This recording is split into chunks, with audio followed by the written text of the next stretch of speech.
बिस्मिल्लाहिर्रहमानिर्रहीम। अस्सलाम वालेकुम। आज की रेसिपी है मैक्रोनी विद चिकन।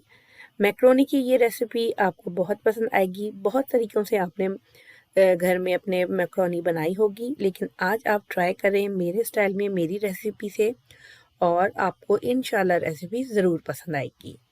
मैंने लिया है एक पैन में हाफ कप ऑयल और उसको मैंने किया है गरम। उसमें चिकन के बोनलेस चिकन क्यूब्स 1 कप मैंने ऐड किए हैं और एक चिकन क्यूब मैगी या केनौर का एक चिकन क्यूब इसमें ऐड किया है। मीडियम टू हाई फ्लेम पर 3 से 4 मिनट के लिए मैंने इसको पकाना है और साथ ही मैंने 1 टेबल स्पून गार्लिक पेस्ट इसमें डाला है। अब मैं इसको जो है वो 3 से 4 मिनट भूनूंगी ताकि चिकन जो है वो अच्छी तरह गल जाए और उसकी स्मेल भी ख़त्म हो जाए। और साथ मैंने 4 मिनट तक इसको भूनने के बाद इसमें डाला है सोया सॉस 1 टेबल स्पून और मिक्स करूंगी। और इसमें जाएगा चिली गार्लिक पेस्ट या chilli garlic sauce 1 tablespoon. साथ ही इसमें जाएगा टोमेटो पेस्ट, बाजारी जो मिलता है वो मैंने इस्तेमाल किया है 1 टेबल स्पून और 3/4 कप टोमेटो केचप के। इन सब चीज़ों को हमने मिक्स करके again medium to high heat के दरमियान चिकन के साथ भूनना है ताकि सारे मसाले अच्छी तरह भुन जाएं।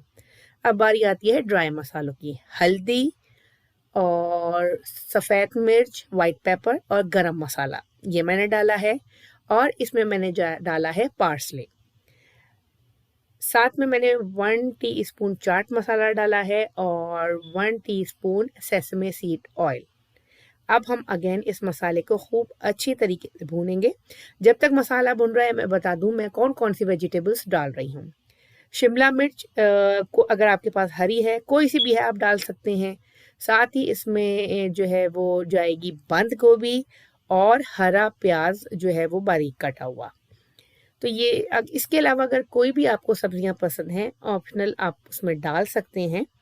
मैंने ये सारी सब्जियां डाली हैं और सब्जियां डालने के बाद 2 से 3 मिनट हम इसको बस मसाले के साथ मीडियम टू हाई फ्लेम पर भूनेंगे ताकि सब्जियां अपना पानी ना छोड़ें और ये क्रंची रहें। ये देखें सब्जियां अच्छी तरह भून गई हैं और स्टिल ये क्रंची हैं।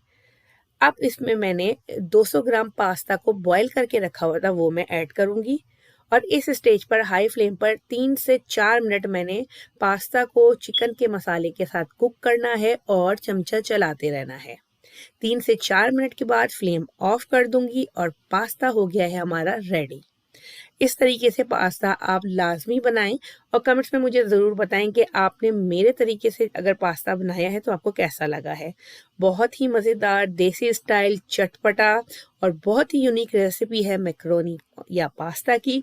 तो आपने चैनल को लाइक करना, शेयर करना इस रेसिपी को और सब्सक्राइब करना नहीं भूलना।